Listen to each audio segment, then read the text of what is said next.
the community's Action in Solidarity, and Association Jesus Solidarity invite you to listen to the Living Gospel.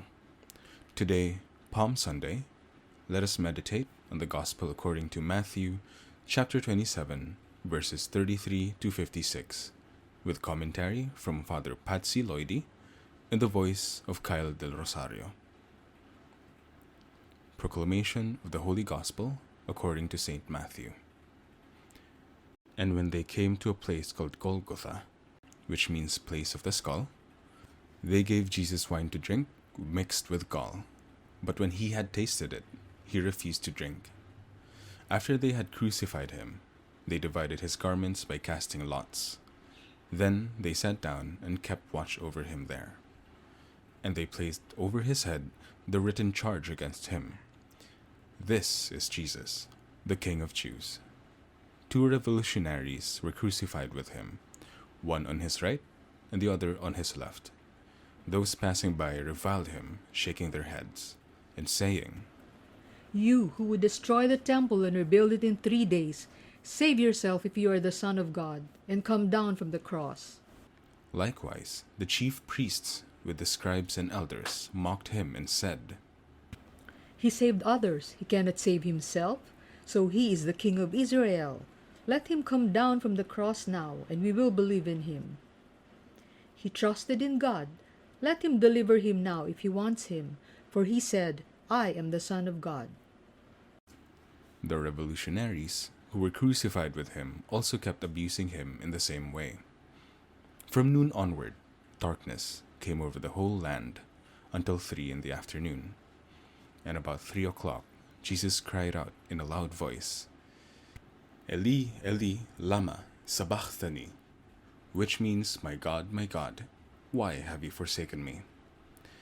Some of the bystanders who heard it said, "This one is calling for Elijah." Immediately, one of them ran to get a sponge. He soaked it in wine, and putting it on a reed, gave to him to drink. But the rest said, "Wait, let us see if Elijah comes to save him." But Jesus cried again in a loud voice, and gave up his spirit. And behold, the veil of the sanctuary was torn in two from top to bottom. The earth quaked, rocks were split, tombs were opened, and the bodies of many spirits who had fallen asleep were raised. And coming forth from their tombs after his resurrection, they entered the holy city and appeared to many. The centurion and the men with him who were keeping watch over Jesus feared greatly when they saw the earthquake and all that was happening, and they said, "Truly, this was the Son of God." There were many women there, looking on from a distance, who had followed Jesus from Galilee, ministering to him. Among them were Mary Magdalene, and Mary, mother of James and Joseph, and the mother of the sons of Zebedee.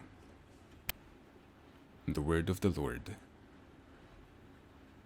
Father Patsy's Commentary. Loving regards, dear friends.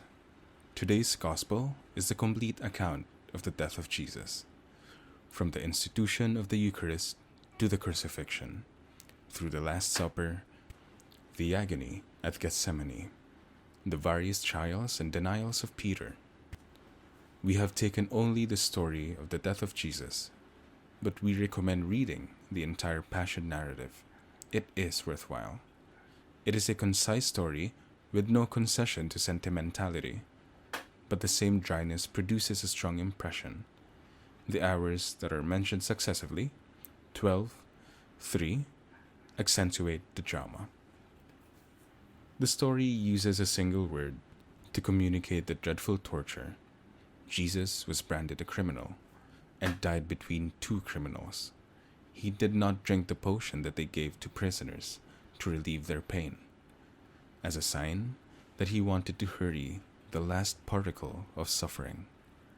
Just say one sentence, which is extremely hard. A sign indicates the reason for his conviction. He suffers insults and terrible humiliation. All the people, the important ones, and even the evildoers are against him.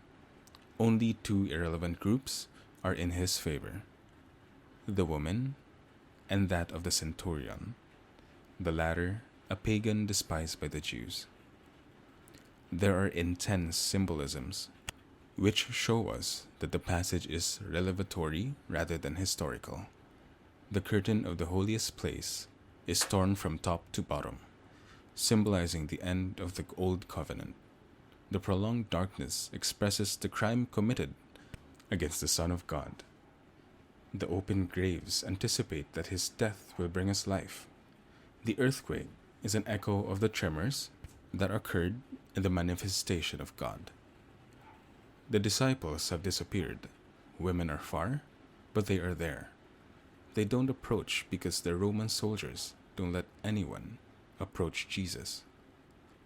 The woman's presence and faithfulness fill the story with tenderness. The passage calls them servants, but they are disciples like the men. One is deeply touched when praying with this passage. The life of the world and ours were brewing there. Prayer, a rough cross. I don't want well-polished crosses. Out, out. Take them out of my sight. I'm looking for rough crosses of old wood, laden with coarseness, crosses of 1,000 backs and many sores, blackened with ancient bloods, with rimmed holes and old smell. Get the beautiful crosses out of here, ornamental crosses, artistic crosses, the golden crosses. Take them out and throw them into the dump of museums. Bring me an old cross, a cross without beauty or art, an ugly cross, smelly cross, a cross of love like his. Bring it to me and leave me alone with it, crying beside him.